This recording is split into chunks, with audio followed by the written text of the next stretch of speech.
اعوذ باللہ من الشیطان الرجیم بسم اللہ الرحمن الرحیم۔ سورۃ النساء کی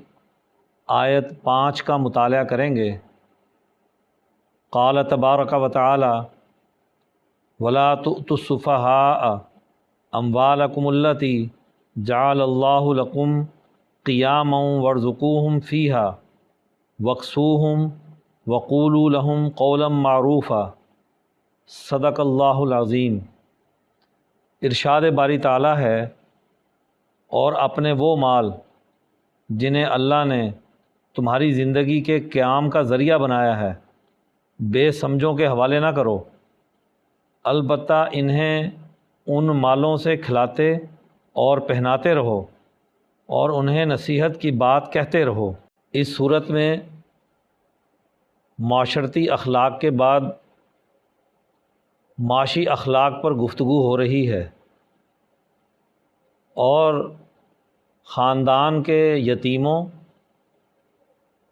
معاشرے کے پسماندہ طبقات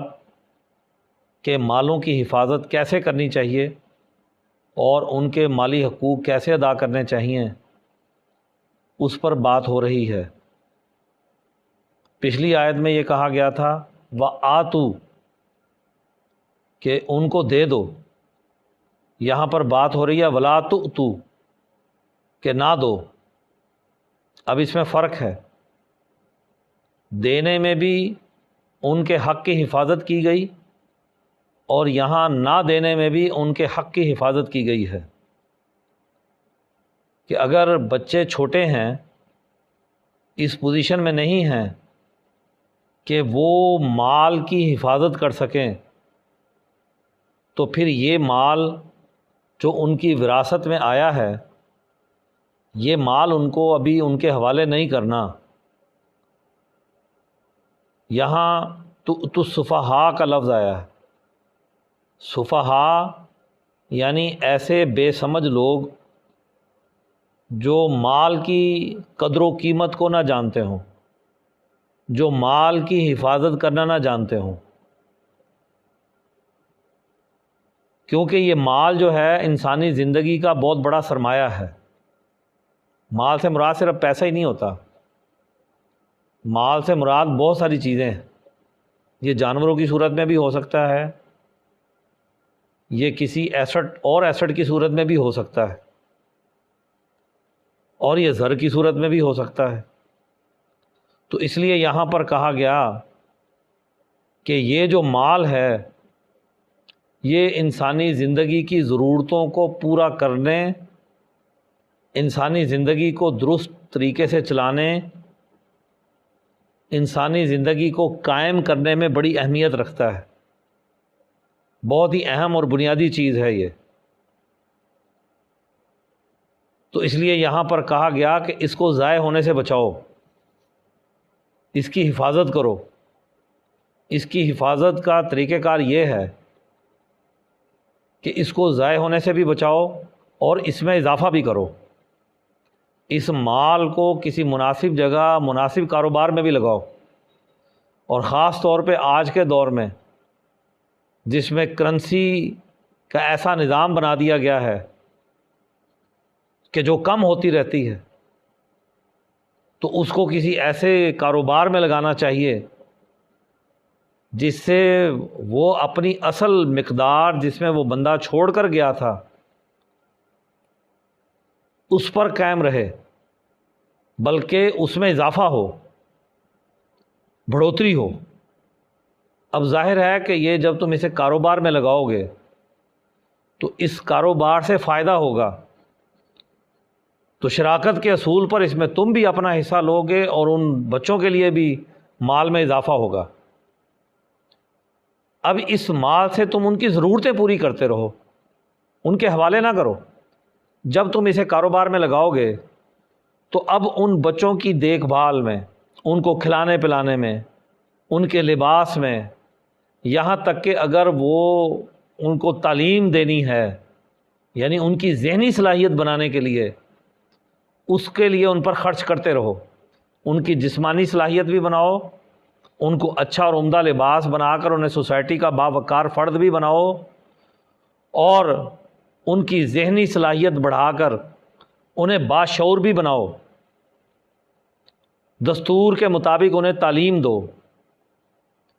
اور پھر اگر وہ تم سے مطالبہ کریں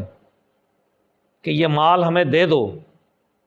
اور تم یہ سمجھتے ہو کہ وہ ابھی اس مال کو عمل میں لانے میں کام میں لانے کی صلاحیت نہیں رکھتے، تو پھر مناسب انداز سے ان کو سمجھاؤ، قول معروف کے ذریعے ان کو سمجھاؤ کہ یہ مال تمہارا ہی تو ہے اور کسی کا تو نہیں ہے، تمہارے لیے رکھا ہے، تمہارے مال کے لیے تو ہم یہ سارا کام کر رہے ہیں، تمہارے لیے تو ہم کام کر رہے ہیں۔ یا پھر یہ کہ اگر وہ سمجھتے ہیں کہ ان کے اندر کوئی صلاحیت پیدا ہو چکی ہے یا وہ بڑے ہو چکے ہیں، یہاں صلاحیت پیدا ہونے سے مراد محض وہ 18 سال کا شناختی کارڈ کی عمر ہی نہیں ہے، ایک ہے بلوغت کی عمر کہ انسان بالغ ہو جائے، ایک ہے کہ انسان کسی ملک کا جو ذمہ دار شہری بننے کی عمر ہے اس سطح تک پہنچ جائے، ایک یہ ہے کہ وہ ذہنی طور پر فیصلے کرنے کا اہل ہو جائے، مال کو سنبھالنے کا اہل ہو جائے۔ اس کے لیے عموماً ایک کہا جاتا ہے کہ یہ 25 سال کی عمر ہوتی ہے، لیکن بعض بچے بہت سمجھدار بھی ہوتے ہیں، تو اس لیے اگر آپ سمجھتے ہیں تو ان کی جانچ کر لو، ان کو پرکھ لو، کوئی چھوٹا سا کاروبار یا اپنے کاروبار کے کوئی ایک سیگمنٹ اس کے حوالے کرو، کوئی ایک حصہ اس کے حوالے کرو، اور پھر دیکھو کہ اگر یہ اس کام کو صحیح طریقے سے کر سکتا ہے تو پھر باقی سارا مال بھی اس کے حوالے کر دو، کیونکہ یہ مال تمہارے پاس امانت ہے، تم نے بطور امانت اس کو اپنے پاس رکھا ہے۔ کیونکہ اگر یہ بچہ ہوتا، اس کا مال اس کے نام سے پڑا رہتا تو تب بھی وہ ضائع ہونے کا خدشہ تھا، یا کرنسی کی صورت میں تھا تو وہ کم ہوتا رہتا، اور یا پھر یہ کہ تمہیں اس کی حفاظت کرنے کی پڑتی، اور تمہیں ظاہری بات ہے کہ اس کی حفاظت پر تمہارا بھی کوئی نہ کوئی خرچ ہوتا، تمہاری کوئی قوت لگتی، تمہیں اس کی حفاظت کرنی پڑتی، تو اس لیے اس حفاظت کے بدلے میں بھی اس میں تمہارا کوئی نہ کوئی حصہ ہے۔ جیسا کہ کہا گیا کہ جو مال کی حفاظت کرتا ہوا مارا گیا تو وہ شہید ہے۔ جان کی حفاظت تو کرنی چاہیے،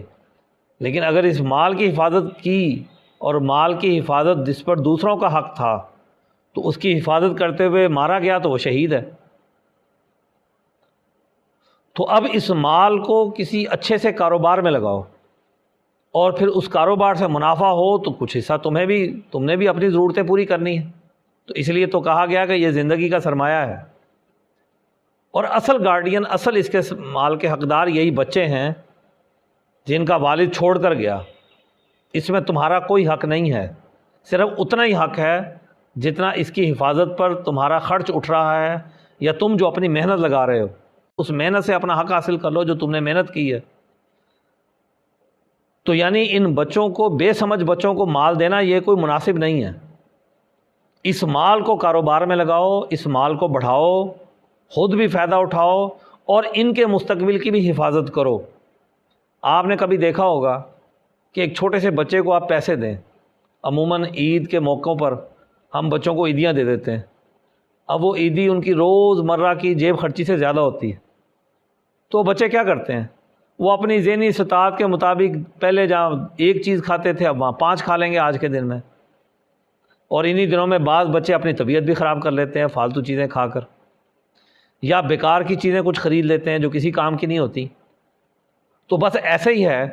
کہ اگر یہ مال بچپن میں ان کے حوالے کر دیا جائے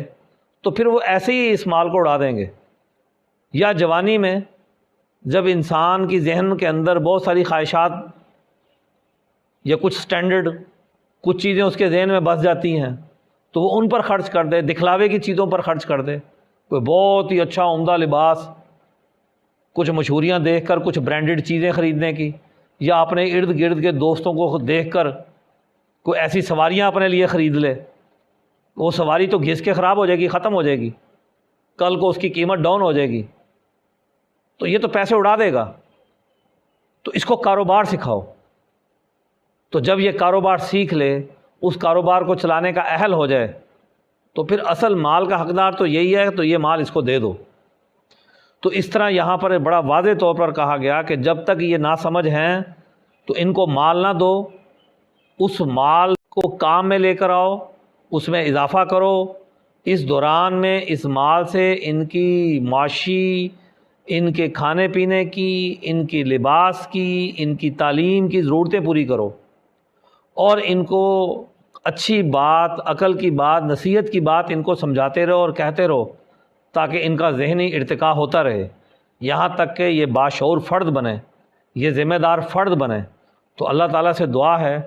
کہ ہمیں اپنے مستقبل کی حفاظت کرنے کی توفیق عطا فرمائے، ہمیں دور اندیش بنائے اور معاشرتی حقوق ادا کرنے والا بنائے۔